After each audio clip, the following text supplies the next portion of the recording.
আমরা ঘুমের মধ্যে নানা ধরনের স্বপ্ন দেখে থাকি, আর সেই স্বপ্নের অর্থও হয় ভিন্ন ভিন্ন। আজকে আমরা আলোচনা করব, স্বপ্নে যদি কেউ লাউ দেখতে পায় তাহলে সেই স্বপ্নের কী অর্থ হবে। আগেই বলে রাখি, স্বপ্নের অর্থ বয়স ও নারী পুরুষ ভেদে ভিন্ন ভিন্ন হতে পারে। কেউ যদি স্বপ্নে দেখেন লাউ গাছ, তাহলে ওই ব্যক্তি বড় কোনো সুখবর পাবে।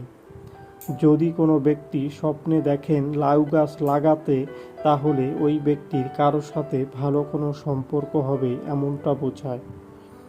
যদি কোনো ব্যক্তি স্বপ্নে দেখেন লাউ কাটতে, তাহলে ওই ব্যক্তির কারো সাথে ঝগড়া বিবাদ হতে পারে।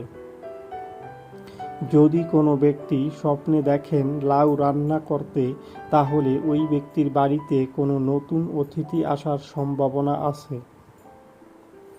যদি কোনো ব্যক্তি স্বপ্নে দেখেন লাউ খেতে, তাহলে ওই ব্যক্তির মনের ইচ্ছা খুব শীঘ্রই পূরণ হবে এমনটা বোঝায়। যদি কোনো ব্যক্তি স্বপ্নে দেখেন লাউ গাছে লাউ ঝুলে থাকতে, তাহলে ওই ব্যক্তির খুব শীঘ্রই টাকা পয়সা ইনকাম হবে প্রচুর পরিমাণে এমনটা বোঝায়। যদি কোনো ব্যক্তি স্বপ্নে দেখেন মরা লাউ গাছ, তাহলে ওই ব্যক্তির সংসারে অশান্তি হতে পারে।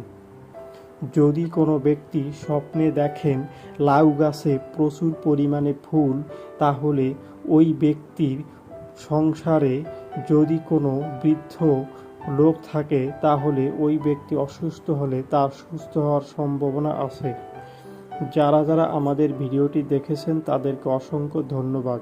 সবার কাছে অনুরোধ থাকবে, আমাদের চ্যানেলে নতুন হলে আমাদের চ্যানেলটি সাবস্ক্রাইব করে আমাদের পাশে থাকার জন্য।